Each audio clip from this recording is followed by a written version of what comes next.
Hi, hope everybody's doing good. My name is Diane Jeffries, and I'm here today to show you how to make this angel. This is the finished product right here. This angel is on a long dangle hook. It's about 2 inches, the hook, and it has a nice Murano, I guess they call it a Murano or Venetian bead. It has a little bit of a pink flower in the middle, inside of it, I guess I could say. And then it has some black swirls going through it. We have the cat's eye bead on the head and a rhinestone circular end bead, on the top for the halo. So this doesn't require too many supplies. It's a beginner project, and I'm going to show you what pliers. So I have these wubbers, but you don't really need to have the wubbers. You could just use, I go back and forth quite honestly between these wubbers and these round nose small ones. We got the chain nose pliers, and then I have the cutters, so the flush cutters, sorry, I was lost for words for a minute. And then the bead here, this bead, again, this is something I had, so you can use anything. You can use a teardrop or a pear shape, as you would call it, bead, any size. They come in various sizes. You could use a pearl, like this one here happens to be 10 millimeter. You can use 10 millimeter, you can use 8 millimeter, you could use 6 millimeter. For the earrings, you want them to be light on the lobe, so it all depends on the weight of the bead too.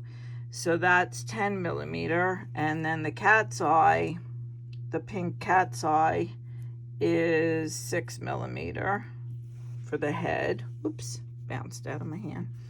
Then we got the wing, and again, the rhinestone halo, which is like a clear rhinestone I chose for this one, but you can do a gold with the pink or a gold with the red. It depends on what, again, what bead you're using.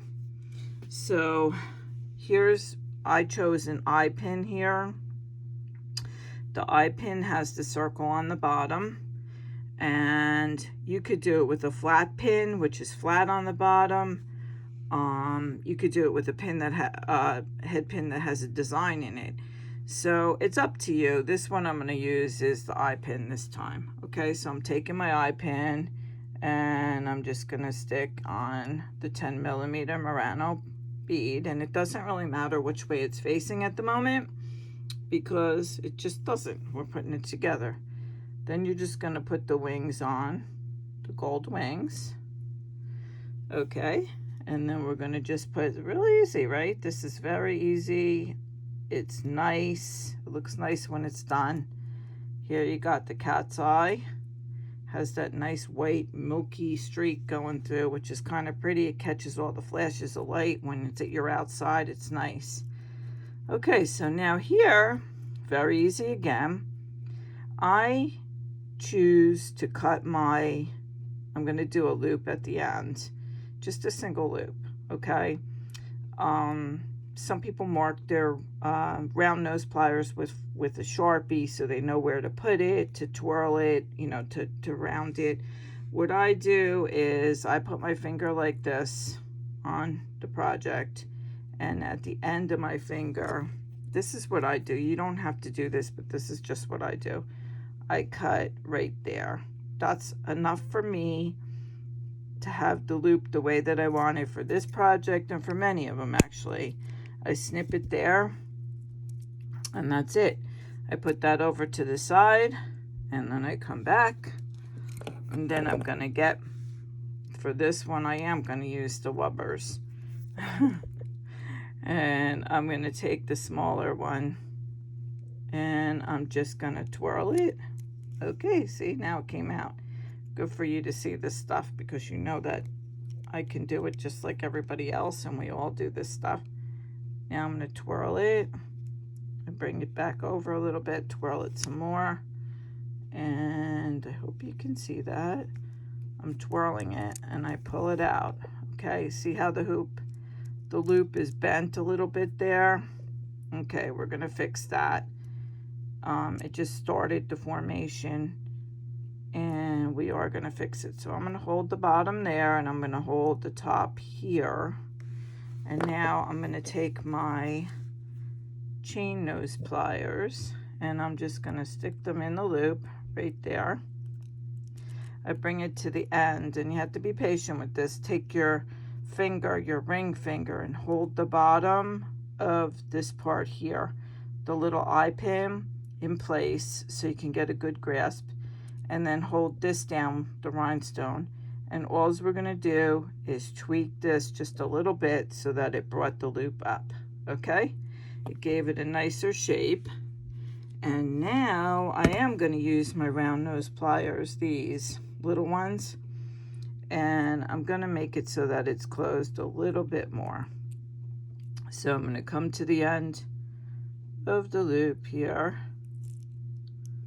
and get a good grip on it here. These pliers aren't the best, to be honest with you. And I'm just going to twirl it in, and twirl it in. You might have to play around with this just a little bit. For those of you that are very far and advanced in jewelry making, this is probably killing you. For me, I never know. Some days it goes real good. Some days it takes a little longer. Okay, well that looks a little better. It's still not perfect. I'm probably going to tweak it again, you know, when I'm off camera. But right now, I know that my loops are pretty much the same size because I did exactly the same thing with the other one. So here's the hook here, right? So I'm going to take this, and I'm just going to pull this forward just a little bit. Get in there. I'll pull it forward. When I say pull it forward, I mean like to the side. So I'm taking this. You get it? I'm holding this, and we're going 2 different ways. Okay, so it pulls it like that. Just enough for me to put this in there. Okay, there we go. And then I'm going to push this back. So I gotta grab this, hold this, and let me push that back. Okay, and I will push it back again. And again, when I get off camera, I'll be honest with you, I'm gonna make this a little tighter here, and I'm gonna loop that a little better too. But right now I'm going through the camera, and my hands, I'm watching the camera. That's how I'm doing it. That's not usually how this is my first video. It's not usually how I make the jewelry, so there's a little bit of a learning curve here for me as well. But I am gonna fix it. You don't want, the last thing you want is just what just happened. So I'm very glad that happened on camera. The angel came off. Okay, you don't want that to happen. So you want to make sure this loop here is tight enough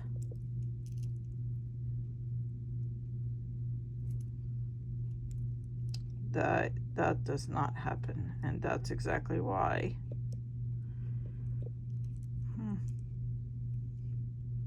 Now I had to figure out where it came out from. Okay, there we go. Patience, patience. Thank you guys for watching this and having patience with me. But again, when I get off, I'm going to fix it. And I'm actually very glad that happened, because that is the last thing you want to happen if you make this for somebody. So these loops should be nice and tight. and they're going to be, as a matter of fact, I think I'm going to shut off my camera and come right back on. So I will be right back.